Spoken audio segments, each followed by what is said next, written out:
evening, everybody. I'm Baso. This is Adrian. So today's training, we're actually competing in the HYROX Challenge in Dallas 2025. So the fellas, we're going on Friday, November 21st from 2 to 7.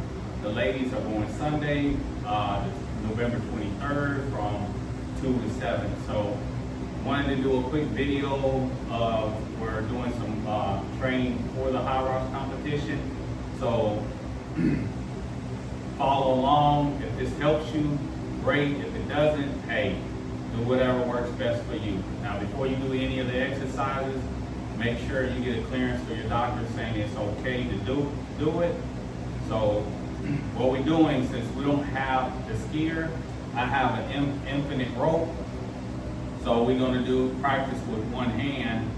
And the good thing about training, because I focus on a lot of imbalances and impingements, you don't necessarily have to get faster or technically have to get stronger. When you do these SkiErgs, you're using both hands. So at the same time, when you're doing the SkiErg, you're going to find out that one tricep or one lat is going to burn more. So that actually doing most of the work if you're only feeling one side.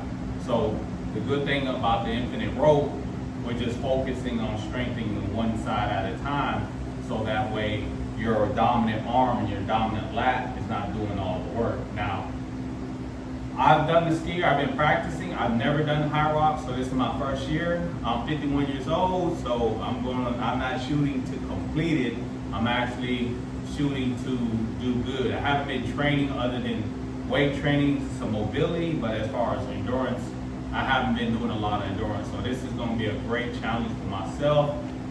Adrian hasn't competed neither, so it's going to be a great challenge for Adrian as well. But the last couple of weekends, I've been practicing the SkiErg. I see everybody has like their opinion and videos of how to do it, and I see a lot of people going up on their toes and going down, trying to use momentum in their legs. Now, this is what works for me. I know there's a lot of people out there that got a lot of cardio, but you gotta have some upper body and lower body strength too. And if you don't, when it comes to the obstacles, you may have a great time on the 1K runs, but when it comes to the obstacles, you're gonna slow down and struggle on the obstacles. So what I've learned from what I've been doing it, I haven't been going on my tiptoes and going down. I've been using more power and pounding down. And I was able to do, as I'm in a team event, so my partner, his name is Tyler. So we did, on the SkiErg, it's 1,000 meters, and we actually did it in 3 minutes and 28 seconds, 1,000 meters. So we didn't use going up on your tiptoe, we just powered it down. We used a lot of lats and triceps. I didn't use any momentum. I did hinge when I go down, but it's more triceps and lats. And we was able to get 3 minutes and 28 seconds. And that was only our second weekend of doing the SkiErg. So by the time November comes, we may be hitting like less than 3 minutes on the SkiErg. So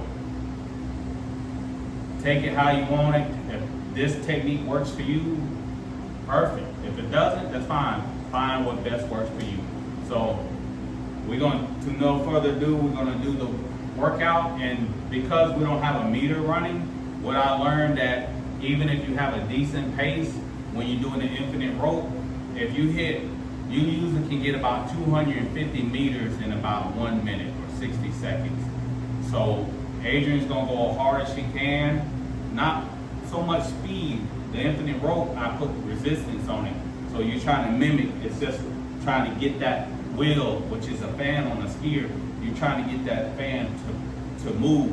The harder you can spin it, then when you come back, you don't have to use as much power to try to pull it down if you can keep that fan going. So we're gonna shoot a video, we're gonna go 1 minute each. And because we don't have a meter, everything you want to set some kind of goal. So on this infinite rope right here where my finger at is a blue marker. So her goal is to get anywhere between 12 and 15 revolutions in that 60 seconds. So that way if you just say go, you're gonna go at a certain pace. But if you set a standard or a goal, you're gonna want to push harder, so that way you're not trying to coast. You do want to build up some kind of consistency as far as like pacing yourself and not going too hard. But the more you practice, the better your cardio will get, and the better the movement gets. So we're gonna go with the right hand for 60 seconds. I'm gonna count the revolution and then give her about a 2-minute break, and then we'll go with the left. So I'm gonna time it and count, so I probably won't be doing no talking other than counting the reps. So if you like this video, let us know if it helps you out, but follow along or just watch it. Ready? Let's go. We're gonna go for 60 seconds. Remember, now that hand don't have to be behind you, whatever is comfortable. If here, you feel more comfortable behind, that's fine, however you want to do it. 60 seconds is the goal. And count down in 3, 2, 1, go.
You actually got 15. So ready. Good job. Now that tend to work for you. You did more of the squatting. So what she did more of the squatting instead of more of the hinging. As we practice, this was Adrian, one first time doing the infinite row, but we'll try both techniques over time and see which one works. The hinging is more like this. She actually squatted and gave more legs. So we'll do both, and we'll do another video and see which one works better for her. Now, the way I do it, I do more of a hinging. She do more of a squat. So give us a couple months. We'll practice both techniques on her, and we'll see which one works best for her. Again, do what best works for you as far as time, as far as energy.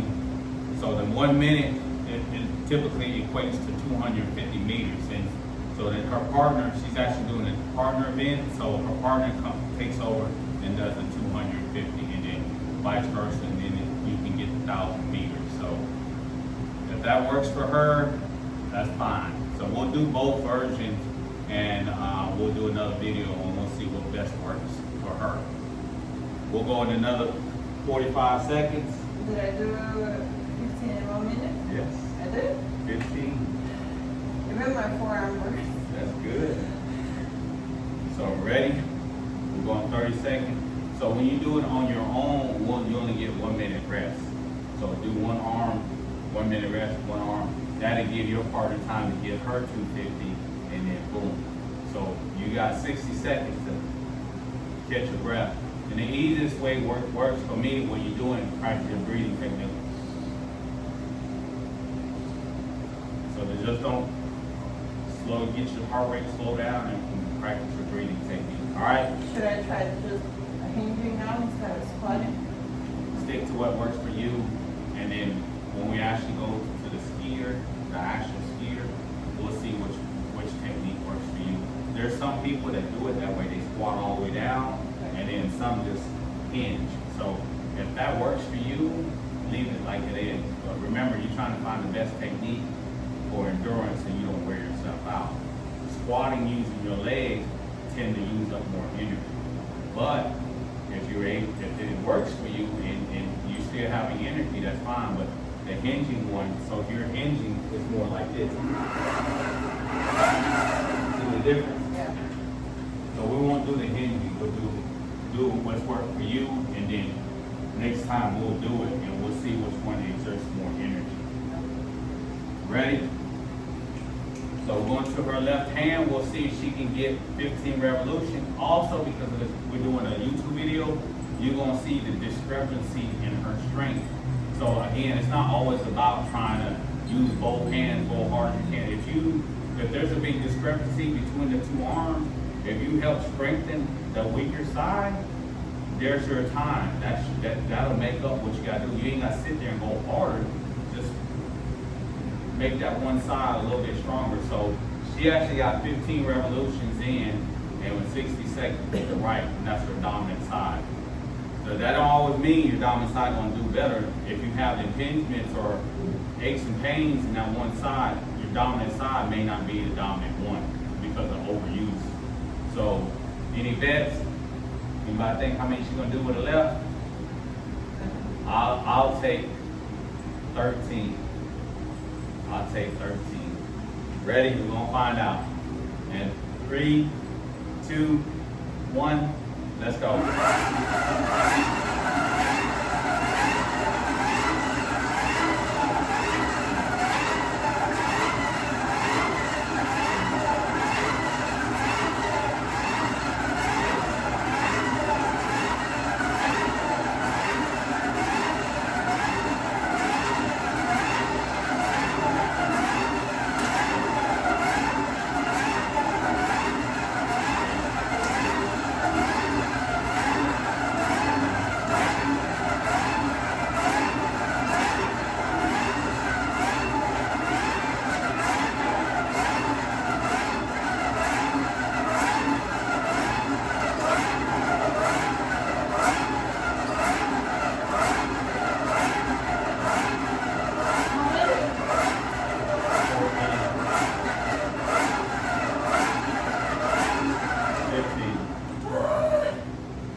Was it a minute? Yeah. So she did really great. There's no big discrepancy. Of course, we do functional training, we do imbalances, focus on smaller muscles. A lot of that has to do with the type of training, and she does do a lot of mobility on her own. So how long ago was it? 8 months, 9 months ago? 9 months, about 8 or 9 months ago, she had kinked her shoulders doing some push-ups. A year ago. It was a year ago, and so we've been doing rehabilitation, physical therapy type movements and exercise to help rehabilitate it. So that's a big discrepancy. I mean, that's a big improvement. She doesn't have big discrepancy between the two. Again, that's a lot of triceps and back. So, and you engage in your shoulders, so she did really good. I was wrong. I gave her 12. But that's only because we haven't really tested her shoulders and tested her backs and triceps since the injury. And that injury was on the left side. So that's actually really good, because if she had anything that was bothering her, it would have showed doing that movement. So good. 15 on the right, 15 on the left. So again, we're doing HYROX training. We're breaking up the obstacles. Eventually, we're going to do all of them at one time, but this is how one of the ways we prepare for the HYROX skier. If this works for you, perfect. If it doesn't, hey, my best thing works for you. Adrian, great job. Thank you. Did 15. It's impressive. On both arms. So if y'all have any questions, leave us a comment, and we'll get back to you as soon as you can, as soon as we can. All right. Thank y'all. Have a good night.